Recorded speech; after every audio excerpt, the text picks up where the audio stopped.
So I'm making this video because the last video that I made was very vague, kind of uh, unfocused in a certain kind of way that I wanted to correct today by talking about governments. I don't really remember what I said in the last video, but I mean, we are here in the United States of America. It is September 9th, and we are officially, and I mean, really like fully into the American version of explicit out and about fascism. And it's a very interesting moment because, I mean, you read about this historically how certain groups within society take a long time to reckon with the fascist takeover and kind of they adjust to it when it's far too late. And that seems to be what we're dealing with today. And, it's both interesting and terrifying. I'm a college student going into my fourth year, and it really feels like, I mean, it feels like everything that this society was meant to be built on is has proven itself to be incorrect. And I mean, I'm also black, and so I've known this for quite some time. Obviously, America is a lying nation that sells its lies to no one better than it sells those lies to itself.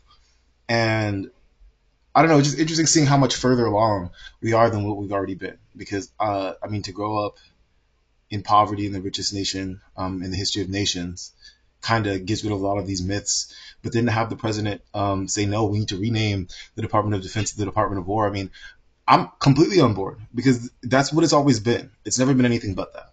And what we're really seeing is the unmasking of the American empire, um, which is somewhat exciting, except for the fact that nobody seems to be willing to stop this fascist tirade before it really reaches that Hitler level.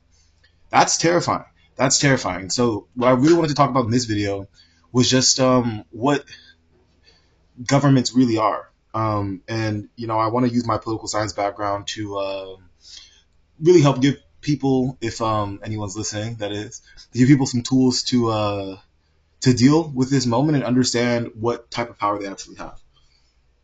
And so, first thing first, governments are not real. Governments do not exist. They are a concept. And I mean, they are a social construct with so much historical significance. I mean, they're really an unbelievable thing, but fundamentally, they're not real. All government is an agreement amongst people to defer to a certain authority. That is it. That is it. That is it. That is it. What we have with governments today, with modern bureaucratic states, are authorities who are so deeply the power is abstracted through so many means that it begins to feel like something bigger than power. But that's all it is. It's just power.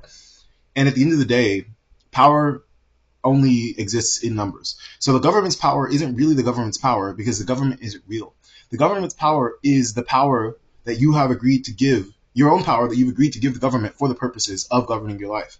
It's really an exchange that you make. It's a deal that you make that if you're going to be safe and protected, then the government gets to have a little bit of your power, or in many cases, a lot of bit of your power, especially 40-hour work weeks in 2025. But with that knowledge, I think it's important that as individuals and as groups of individuals, we recognize that we need not sit around waiting for governments to change, sit around waiting for governments to do this and governments to do that, because governments aren't real. And the same way that we hope governments will enact this sort of change, we hope governments will make this change, we hope governments will do this. We have the power to do that collectively. And this collective organization is really the only way out of fascism. There's nothing, you have nothing other than the people around you. We have nothing but each other. And the governments have nothing but us. And that last part is what I really think is underemphasized. The fact that we shut this shit down. And right now, there's the Gaza Aid Flotilla that is trying to break the Israeli siege on Gaza as they conduct their genocide. And you see the Italian port workers saying, if I remember correctly, it's Genoa. They are threatening to shut down all trade through the ports in Italy if the flotilla is harmed, which, it's about time. And what I really fear is not that, what I really fear is that they're not going to do it, and that if they do it, it won't be successful.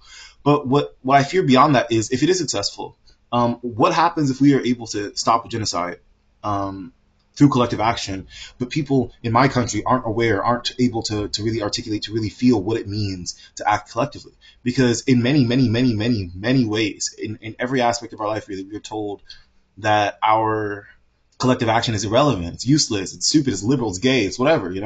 There's always some sort of a way to tarnish what it is to be human, really, in a real sense, and to act collectively.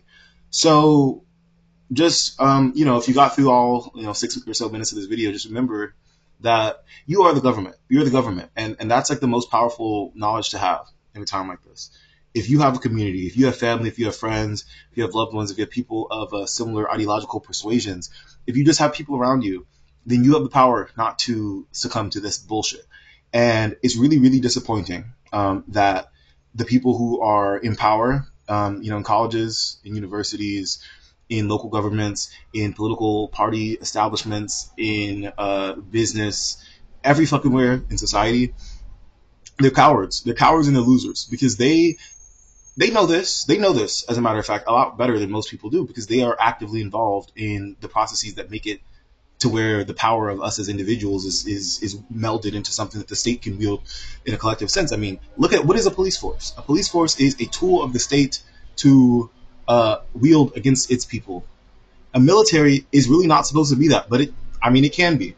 And what we're seeing is that out of all these institutions, you see nothing but support for the police, nothing but support for the military, nothing but support for this system. And it's suicidal and it's silly. And we don't have to do it. We do not have to participate. Thank you, both of you who watched this, for your time. And hopefully we're able to make some more positive political change. I really do believe in the future of this country, although I have a million reasons not to. And hopefully we will get to a better place as a society.